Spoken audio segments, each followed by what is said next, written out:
Hello and welcome back to All Things Considered, where we like to talk about living with intent and making well-considered decisions in all aspects of our daily lives. But what the heck is that supposed to mean?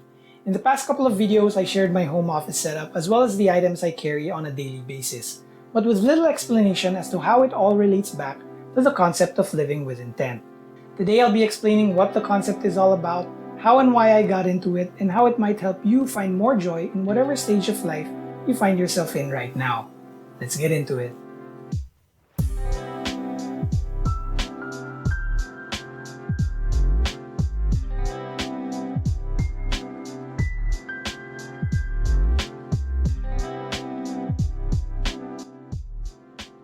Many Filipinos, particularly those in my generation born between the 80s and 90s, have had some strange fascination with Japanese culture despite spawning many decades after their brief occupation of the Philippines. Maybe it was all the anime or Super Sentai shows we watched growing up, or maybe it has to do with all the video games like Super Mario or Street Fighter, or the horrific amount of karaoke we were exposed to during our childhood. But whether we realize it or not, many of us to this day continue to appreciate Japanese culture. Some of the more recent trends to emerge from the land of the rising sun besides matcha and daiso are the Japanese philosophies on how to achieve a long and happy life.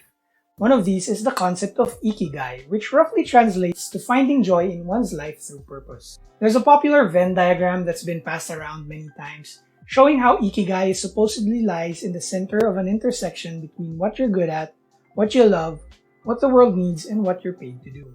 However, I prefer the more traditional definition of Ikigai as explained by renowned Japanese neuroscientist Ken Mogi.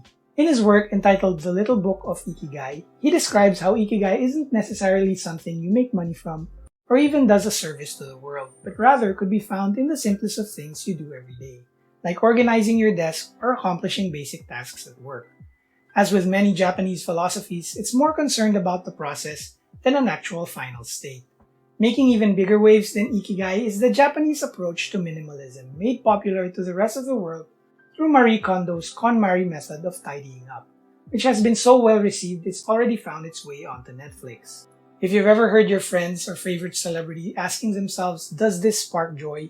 That's a direct reference to the Konmari method, and even though many of the steps appear to be common sense, like grouping similar sized things together or sorting your stuff according to how frequently they're used, it makes a huge difference knowing that you're following a system of decluttering and organizing not just your home, but your life in general. Throughout my career, I've attended dozens of project management trainings, all designed to equip IT professionals with the skills to deliver maximum efficiency in the workplace.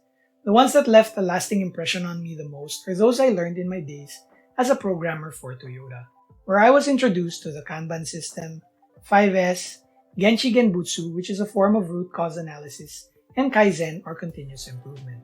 By taking what I've learned from all of these techniques and combining them with the principles of Ikigai and minimalism, I've been developing my own approach to living with intent.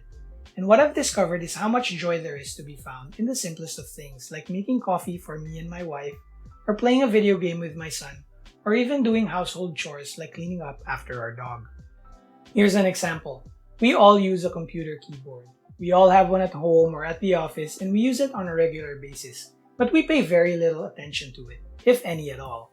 At least until it starts malfunctioning, and then the general consensus is you throw it out and get a new one, most likely the cheapest one you can find on Shopee, because after all, it's just a keyboard. But if you take a moment to think about it, if you use a computer for work or for school, then your fingers spend a vast amount of time on the keyboard. Your hands probably spend more time a week touching your keyboard than anything else, with the exception of the mouse, but that's another thing we take for granted, because again, it's just a mouse.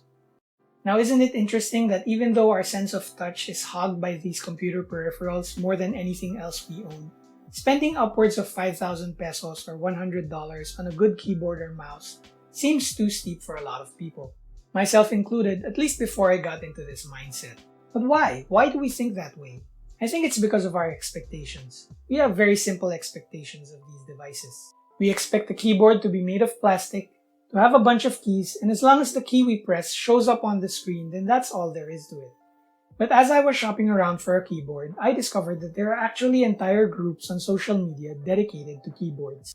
There I learned all about the different types of switches, all the colorful keycaps you can use, and how you can actually tune your keyboard according to how hard or soft the springs are, or even change the way it sounds when you're typing on it. And with this new information, all of a sudden the keyboard wasn't just a keyboard anymore. It's engaging not just your sense of touch, but also your sight and hearing. So it's more of an experience. 5,000 pesos for an experience seems like a much better deal, especially for something that you'll be experiencing every day when you're working. Imagine finding joy in something as mundane as typing.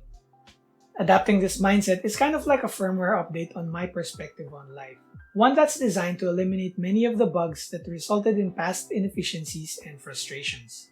This firmware version intentionally seeks out joy in everything that I do and everything that I interact with. It seems like a radical change, but we update our phones and computers regularly because we want them to work better. So why not do the same for your life in general?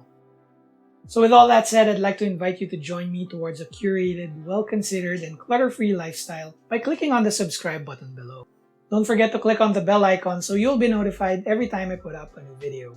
Until next time, this has been Paolo for All Things Considered. Thanks for watching, and have a good day.